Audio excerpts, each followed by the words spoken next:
There is no better feeling in golf than a very well struck iron shot, and some would argue there's even no better sound in golf than when you really flush an iron. So in this video, I'm going to show you an excellent drill that I use all the time in order to properly compress the golf ball and get those great strikes.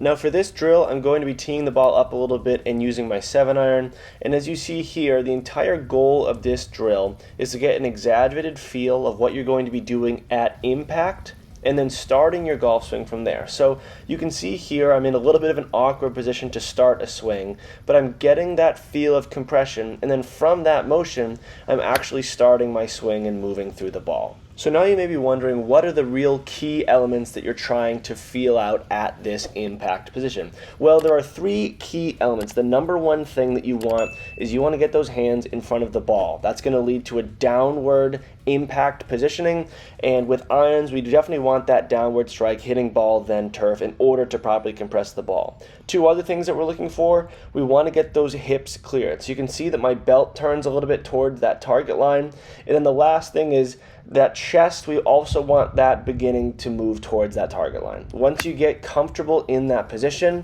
hold it for a little bit, maybe pulse around, feel the tension of what that motion feels like, and then begin your swing.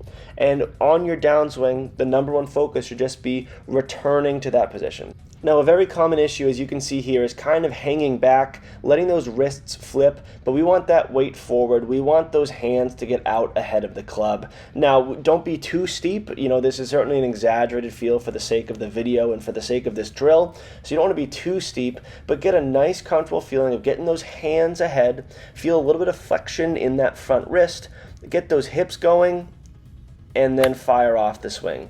I will admit, the first couple of times that I tried this drill, it didn't necessarily feel natural to me at all. It's a little bit awkward, but if compressing the golf ball is a priority for you, which it really should be for anyone who's striving to be a great ball striker, especially with the irons and the wedges, this is an excellent drill to really have your body be comfortable in that position, especially if you're someone who kind of flips those wrists, gets on their back shoulder a little bit. It doesn't have that great weight distribution. So one more time, the checklist: we want to get that weight forward, hands forward of the club, get a little bit of that hip rotation in there, a little bit of chest pointing forward. Once you're comfortable, take off and put a good swing on the golf ball. If you have any questions or comments on this drill or any other tips that you'd like on compressing the golf ball properly, please leave those in the comment section down below. As always, thank you all very much for watching. Play well and take care.